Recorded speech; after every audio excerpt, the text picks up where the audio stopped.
y bienvenidos a un nuevo episodio de Arte a través de la historia. En el capítulo anterior vimos cómo el Imperio Acadio revolucionó el arte mesopotámico con su dinamismo, su anatomía y la audaz semidivinización de sus reyes. Pero todo imperio tiene un final. Hoy vamos a presenciar cómo ese gran coloso se derrumba bajo los llamados dragones de las montañas, y cómo de las cenizas de la destrucción surge una de las etapas más pacíficas y refinadas y monumentales de Mesopotamia, el renacimiento sumerio y la gloriosa tercera dinastía de Ur. Prepárense, porque hoy viajamos a una época donde los reyes cambiaron las armas por planos de arquitectura. ¿Comenzamos? ¡Pedro!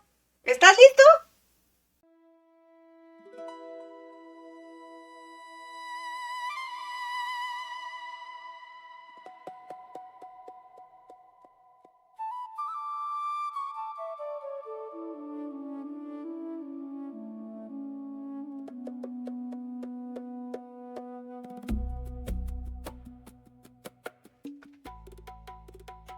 Arte del cercano Oriente 4.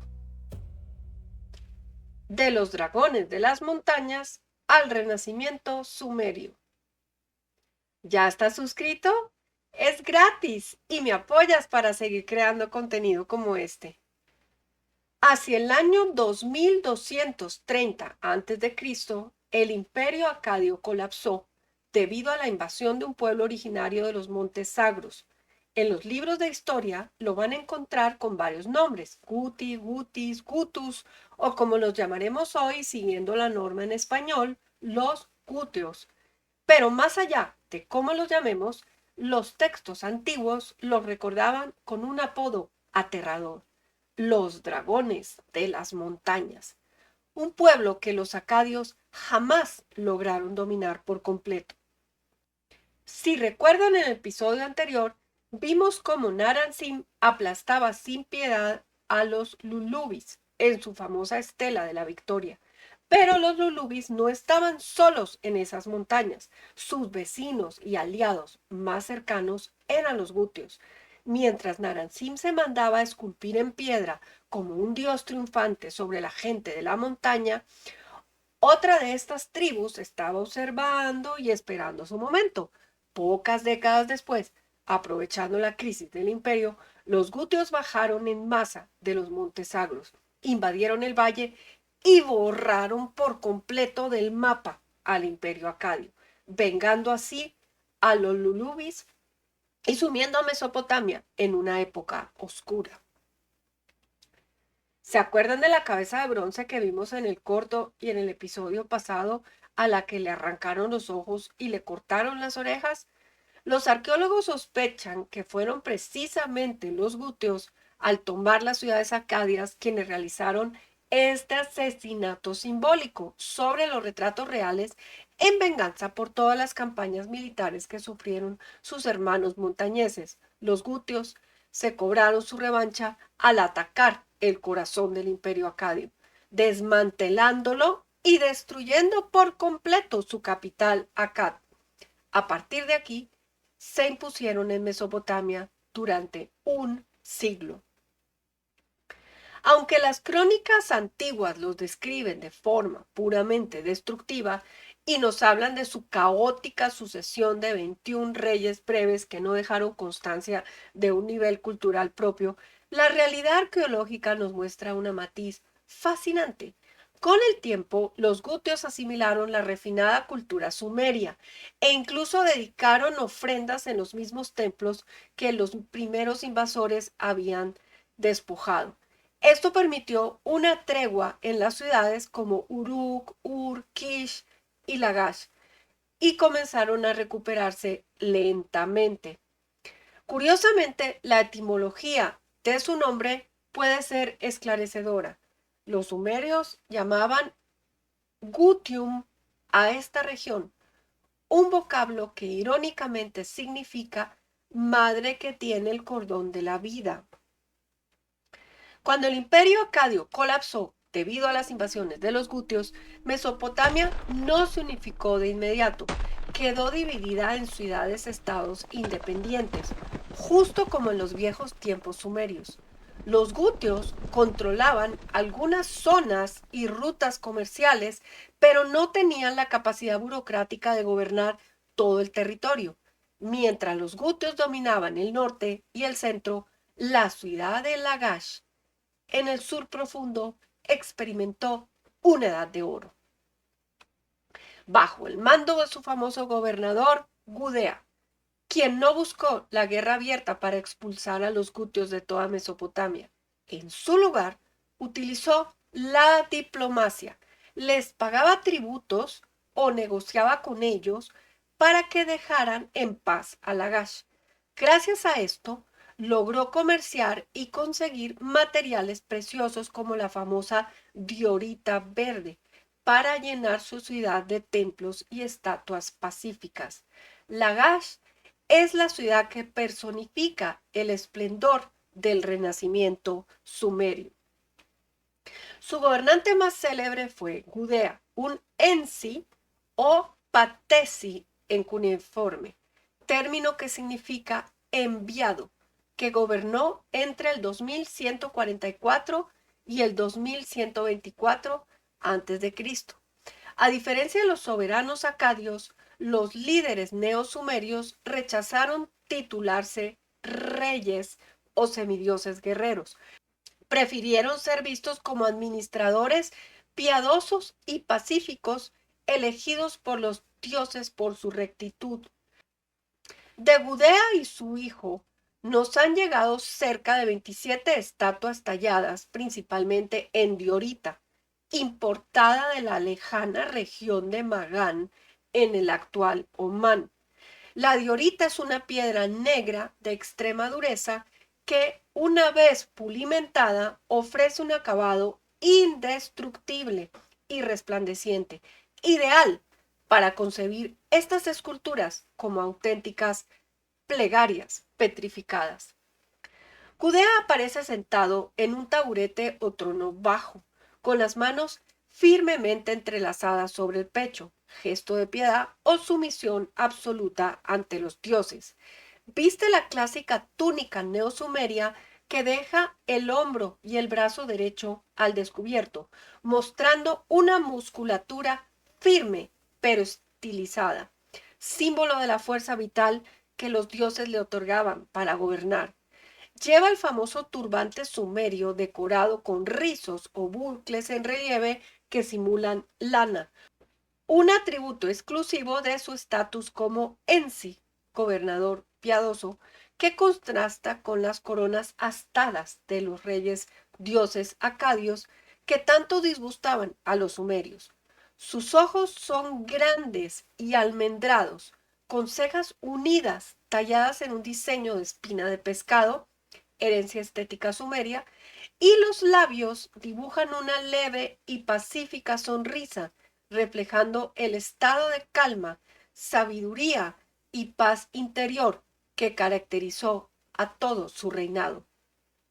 Aunque estas piezas recuerdan a los antiguos orantes sumerios, con sus manos unidas en el pecho en actitud de oración, hay una evolución estilística innegable, influenciada por el periodo acadio. Observe la anatomía. El brazo derecho al descubierto muestra una musculatura fuerte, símbolo de las virtudes morales del gobernante.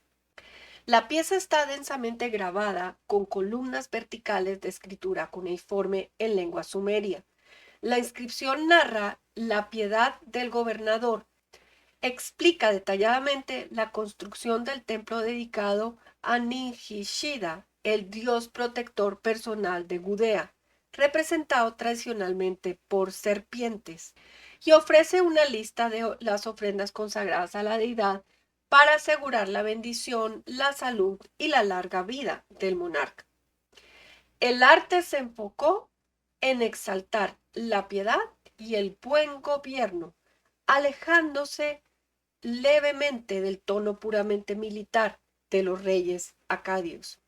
El hijo y sucesor de Gudea también será altamente representado como su padre, Ur-Ninghirsu. En sumerio se escribe Ur-Dinghirsu. Observen el signo Dingir que comentamos en el episodio anterior que diviniza su nombre. Reinó hacia los años 2121 y 2118 a.C.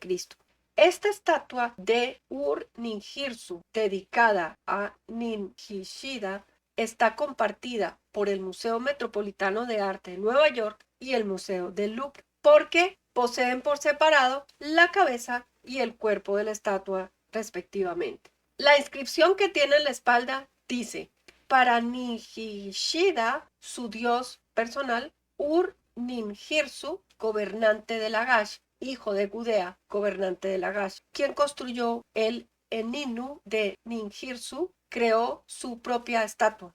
Soy el único amado de su dios personal que en mi vida se alarga, así como nombró esta estatua por su propio bien, Ninghirsu, y se la trajo a su casa.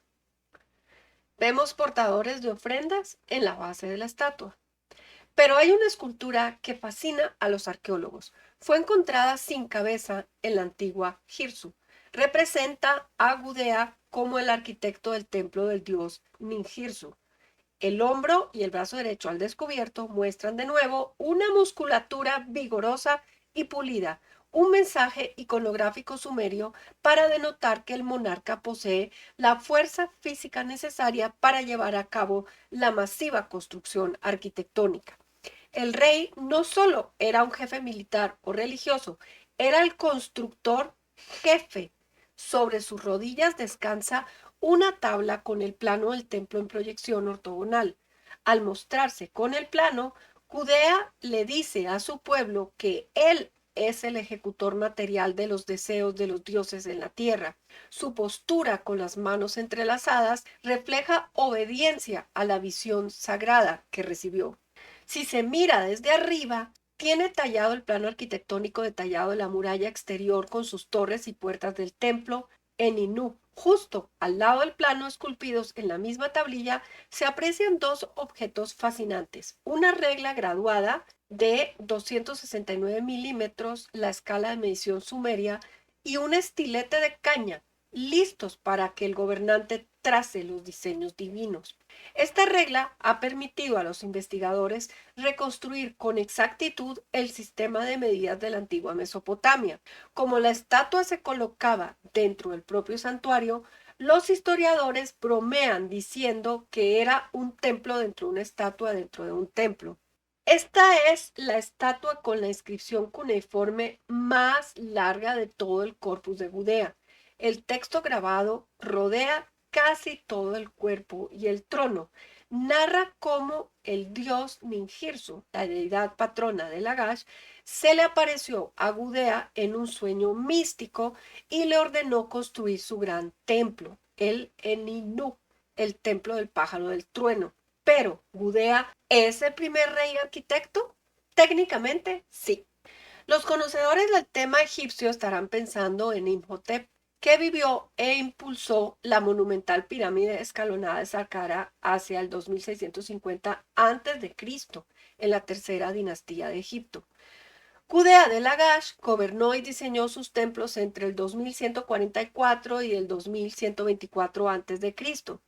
Para mis amigos los egiptólogos les confirmo que Imhotep le lleva unos 500 años de ventaja a Gudea como el primer arquitecto con nombre propio registrado en la historia de la humanidad.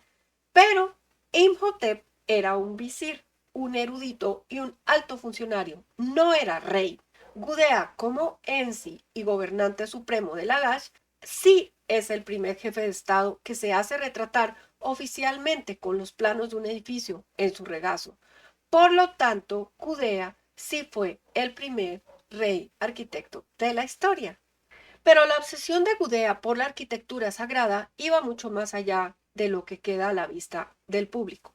Bajo los cimientos de sus templos ocultos para siempre de los ojos humanos, los arqueólogos han descubierto los fascinantes depósitos de fundación. Se trata de sugerentes conjuntos compuestos por tablillas de piedra minuciosamente inscritas y clavos fundacionales tallados en bronce.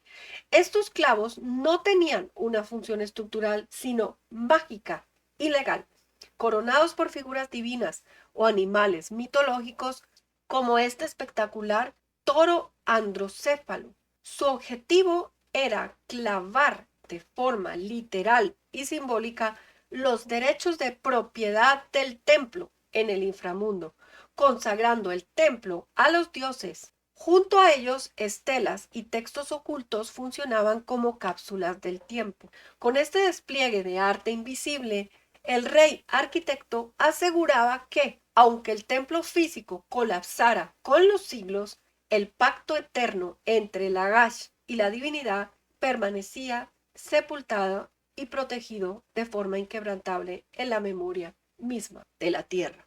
Lo que hace alucinante esta pieza es su escala. En la pantalla la vemos enorme, pero en realidad este clavo y su tablilla miden entre 10 y 15 centímetros, aproximadamente el largo de la palma de una mano. Imaginen la destreza de los escribas y metalúrgicos sumerios para fundir en bronce un toro mitológico detallado y grabar textos legibles en una piedra que cabe perfectamente en la palma de la mano. Y el nivel de detalle no se detenía ahí. En otros cimientos del mismo templo, Gudea enterró este otro clavo de bronce. Aquí vemos un dios arrodillado que lleva una tiara astada de la divinidad. Lo fascinante es el simbolismo. El dios mismo está clavando la estaca en el suelo, convirtiendo el acto de la construcción en un esfuerzo conjunto entre el rey terrenal y el mundo espiritual. A diferencia de las estatuas majestuosas y cubiertas con túnicas de Gudea, esta deidad aparece con el torso desnudo y vistiendo una falda corta plisada. El rostro muestra una barba sumeria, estilizada, y la postura encogida denota un esfuerzo físico concentrado en la tarea arquitectónica. El material, al igual que el anterior, es bronce, una aleación con un alto porcentaje de cobre, con la característica pátina verde debido al paso de los milenios bajo tierra. Es el metal sólido realizado fundido con la técnica de la cera perdida. De nuevo, una miniatura que cabe perfectamente en la mano, reforzando la maestría del microdetalle neosumerio. Para entender la mentalidad piadosa de este renacimiento, debemos fijarnos en sus rituales sagrados, especialmente en la libación, el acto de derramar líquidos en ofrendas a los dioses. La escultura representa a Gudea de pie, con un vaso votivo en sus manos. Del vaso, símbolo de la fecundidad, brota agua con pequeños peces. El líquido está representado con ondas talladas en la piedra, ataviado con ropas sacerdotales, gorro y túnica. Sobre la vestidura aparece grabado un texto en escritura cuneiforme. Es una dedicatoria a la diosa Gestiana, esposa de Ninjishida, el dios titular de Gudea. Gudea dedicó a su dios personal, Ninjishida, una obra maestra, su famoso vaso de libaciones. Era un recipiente para contener líquidos sagrados como vino, agua pura, aceite o cerveza premium de la época. Gudea vertía ritualmente estos líquidos a través del pico del vaso sobre la tierra o en altares para alimentar espiritualmente a los dioses durante la inauguración de sus templos. Este alargado recipiente de piedra está realzado con un relieve espectacular. Vemos uno de los monstruos guardianes, el otro está en el lado opuesto. Se llama Mushkushu, es un dragón serpiente, tiene cuerpo de serpiente, garras delanteras de león, patas traseras de águila y una cola con aguijón de escorpión. Su función en el vaso es actuar como feroz guardián del ritual sagrado. En la parte central del vaso se aprecian dos serpientes que se enroscan alrededor de un bastón central. Esta es la representación de Ninjishida, el dios personal y protector de Gudea. En la mitología sumeria, este dios era el señor del árbol bueno y guardián de las puertas del inframundo, vinculado a la sanación, la fertilidad y el renacimiento por el cambio de la piel de la serpiente. Es la representación más antigua conocida de las serpientes entrelazadas y es el origen del caduceo. Y la devoción de Lagash por las fuerzas de la salud y la vida no terminaban con el vaso de libaciones. Inmediatamente ligada a este círculo mitológico encontramos a la gran consorte divina de la ciudad, la diosa Bau, también conocida como Baba. En este bellísimo fragmento de caliza conservado en el Museo del Louvre, podemos verla luciendo su tiara de cuernos divinos y una mirada compasiva. Su rostro muestra una simetría bellísima, con los característicos ojos almendrados sumerios muy bien perfilados y unas cejas continuas que enmarcan una expresión de profunda serenidad y compasión, muy acorde a su rol como sanadora. Lleva el cabello largo y ondulado que cae con elegancia sobre sus hombros. Viste el característico manto neosumerio texturizado que simula plumas o mechones de lana sagrada. Bau era la madre protectora, la deidad de la sanación, los remedios y la medicina sumeria. Al honrarla junto a su esposo, Gudea no solo buscaba la legitimidad política, sino asegurar el bienestar físico, la salud y la prosperidad médica de todos los habitantes de su reino. Este misticismo protector y animal también se plasmó en esculturas exentas que son verdaderamente impresionantes. Observen este toro con cabeza humana encontrado en Girsu, datado hacia el 2140 a.C. Es una joya para comprender la fusión de estilos de este periodo. Su fisonomía recupera la tradicional tiara de cuernos de las deidades sumerias, pero la fusiona con la imponente barba geométrica y el concepto híbrido de hombre-toro que tanto fascinaba a los acadios. Es una criatura celestial que evoca el orden y la fuerza de la naturaleza al servicio del templo. Es conocida con el nombre de Kusarikku.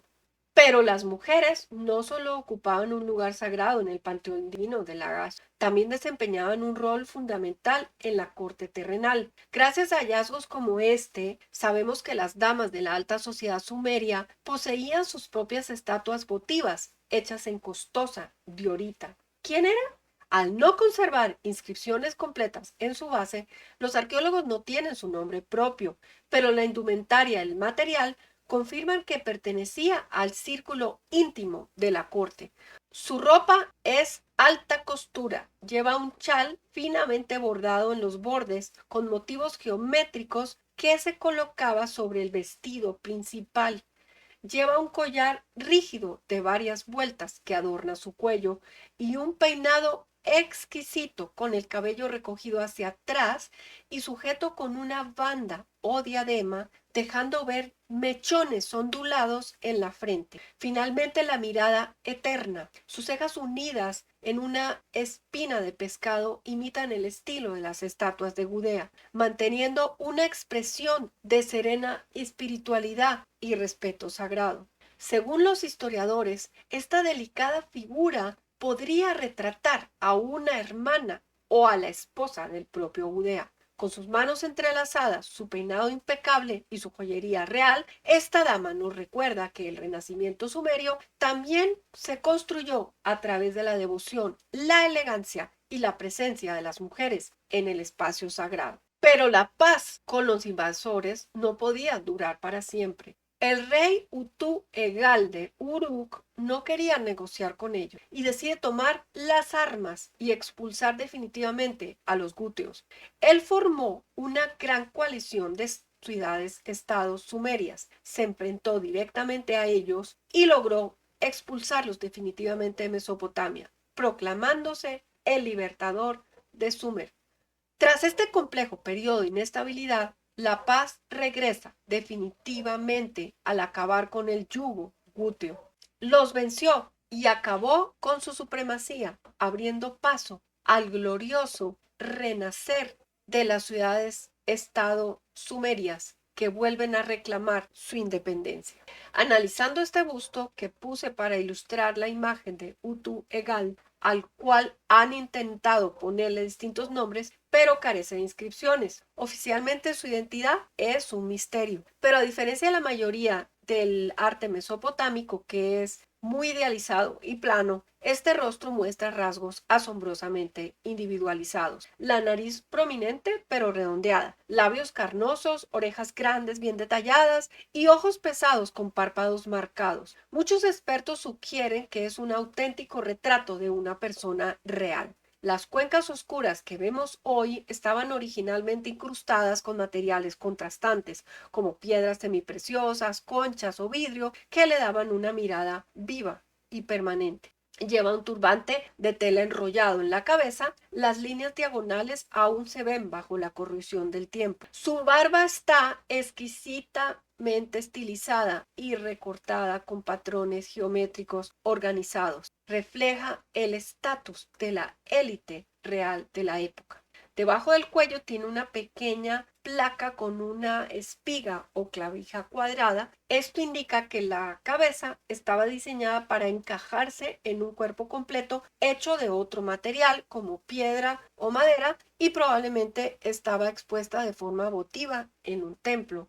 Las principales referencias encontradas de este rey se hallan en una inscripción en la que el mismo Utu-Egal se vanagloria de la expulsión definitiva de los guteos, conseguida con la derrota de su último rey, Tiricán. Noten que lo mandó escribir en piedra y no en arcilla para que permanezca. Y en ella se lee lo siguiente. Enlil, el rey de todas las tierras, encargó a Utu-Egal, el hombre fuerte, el rey de Uruk, el rey de las 4 regiones, el rey que no falta su palabra, la misión de aniquilar el nombre de Gutium. Tiricán se tendió a los pies de Utu-Egal, el rey. Este le pasó el pie en la nuca. Sin embargo, el triunfo de Uruk sería efímero. Utu-Egal, tras su victoria militar sobre los guteos, nombró a un gobernador militar de su total confianza para que controlara la estratégica ciudad vecina de Ur.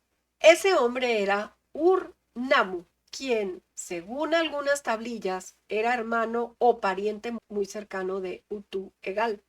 Ur-Nammu empezó a ganar muchísimo poder, prestigio y el apoyo de los sacerdotes en Ur. 7 años después de la expulsión de los guteos, Ur-Nammu decidió que ya no quería ser el segundón de Uruk. Se rebeló contra Utu-Egal, lo derrotó.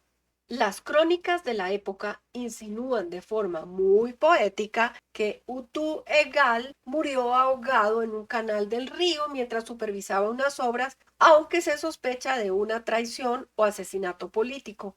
Y así Ur-Nammu asumió el control total, fundando la tercera dinastía de Ur. Para entender la llegada del nuevo amo de Mesopotamia, no hace falta mirar un monumento gigante. Basta con observar esta diminuta obra maestra de la microescultura. Contemplamos el sello cilíndrico oficial de Ur-Nammu, tallado en una preciosa esteatita verde. Al plasmarlo sobre la arcilla, el nuevo rey nos revela cómo legitimó su inmenso poder político. Observen al propio Ur-Nammu, sentado en su trono. Lleva una barba larga, bien cuidada, y el clásico turbante sumerio redondo que ya vimos en Gudea. Extiende su mano con un gesto de bienvenida o bendición. Justo arriba de la mano del rey, suspendida en el aire, se ve de forma muy clara una luna creciente. Este es el símbolo absoluto de Nanna, el dios de la luna, la deidad patrona y máxima protectora de la ciudad de Ur. Al poner la luna sobre Ur-Nammu, le dice al mundo que gobierna bajo el mandato directo de Nanna. La deidad femenina que va guiando al grupo hacia el rey Es una diosa menor o divinidad protectora, Lama, identificable por su túnica con volantes plegados. Ella actúa como el puente entre el mundo celestial y el soberano. El bloque de texto de la derecha es su sello oficial. En él se lee su nombre y sus títulos reales. Ur-Nammu, el hombre poderoso, rey de Ur. A través de este pequeño objeto que sellaba los decretos de todo un imperio, el monarca dejaba claro un mensaje. El caos de los Gúteos había terminado y la tercera dinastía de Ur nacía bajo la bendición directa de los astros. Una vez que Ur-Nammu se proclamó rey de Sumer y Akkad, inició una campaña de centralización absoluta. La dinastía pacífica de Lagash, los sucesores de Gudea, no pudieron competir contra la maquinaria militar y burocrática de Ur. Ur absorbió a Lagash, convirtiéndola en una provincia más de su nuevo imperio. Unificó el territorio bajo el título de Rey de Sumer y de Akkad. En lugar de expandirse militarmente de forma agresiva, centró sus esfuerzos en la infraestructura, la construcción de canales de riego y la justicia. A él le debemos el código de Ur-Nammu, el código de las leyes más antiguo que se conserva en la historia de la humanidad, redactado 3 siglos antes que el de Hammurabi. Este texto legal se basaba principalmente en la compensación económica por daños en lugar de castigos físicos, buscando la equidad social. Y este concepto de libación y el respeto divino no se quedó solo en grandes estatuas, se convirtió en el tema favorito de los sellos cilíndricos neosumerios. A diferencia de las sangrientas batallas de la época acadia, los sellos de la tercera dinastía de Ur repiten de forma casi obsesiva el esquema del introito o escena de presentación. Como vemos en este magnífico ejemplar del Museo Metropolitano de Nueva York, un adorador es conducido por una divinidad mediadora con un tocado de cuernos hacia un dios mayor que está sentado. ¿Y qué está haciendo el adorador? Sostiene una vasija con un pico y vierte una libación en un recipiente sobre una plataforma escalonada, todo bajo la mirada protectora de una luna creciente. El arte entero de este periodo se vuelve una reverencia continua a lo sagrado. Y el pináculo de este renacimiento arquitectónico fue sin duda el gran Sigurat de Ur, dedicado al dios de la luna Nanar o el Sin acadio. El Sigurat se convirtió en el alarde máximo de la ingeniería neosumeria, un eje cósmico que conectaba la Tierra con el firmamento y cuyo prototipo estético influyó en la arquitectura monumental de Oriente Próximo durante el siguiente milenio. Diseñado como una imponente torre escalonada hecha de ladrillos, con el santuario en la cima más alta, esta estructura simulaba un templo montaña. Una duda muy común es si Ur-Nammu simplemente reconstruyó un templo antiguo. La realidad es que, aunque el culto al dios Nana en Ur ya tenía siglos de existencia, el monarca levantó el monumental Sigurat prácticamente desde cero. Sus arquitectos tomaron las viejas y modestas plataformas preacadias, las sepultaron bajo millones de ladrillos y sobre ellas erigieron por primera vez la colosal torre escalonada de niveles que hoy conocemos. No fue una simple remodelación, fue una revolución arquitectónica para tocar el cielo. Pero ¿cómo sabemos que este rey se involucró en la construcción? La respuesta está en su estela. El arte oficial de Ur-Nammu recupera los formatos tradicionales, como vemos en su monumental estela de piedra de 3 metros de alto, dividida en registros horizontales, pacíficos. La estela muestra en la parte superior al rey Ur-Nammu levantando las manos en actitud de oración, frente a una deidad que solo se le ven los cuernos, el trono y la falda. Los astros gigantescos que dominan el cielo son el símbolo de Nana, la luna creciente, entrelazado con el de Ningal, su consorte, la estrella de múltiples puntas. El segundo registro representa la doble libación simétrica. Aquí viene la genialidad del arte neosumerio. Este registro aplica una composición espectacular en espejo. Muestra dos escenas de libación consecutivas pero ante deidades distintas. A la izquierda está el dios Nana, un dios masculino con una larga barba, sentado en su trono, portando la corona astada y sosteniendo en su mano la cuerda de medir y la vara, símbolos de la justicia y la construcción. Delante de él está Urnamu. Hace una libación vertiendo líquido sagrado sobre una planta en un jarrón, mientras que una diosa intercesora, Lama, cuida su espalda. Este es el dios de la luna Nana. Si observan hacia la derecha del registro, la escena se repite casi de manera idéntica. Pero el personaje sentado en el trono es una divinidad femenina. Es la gran diosa Ningal, la consorte y esposa del dios Nana.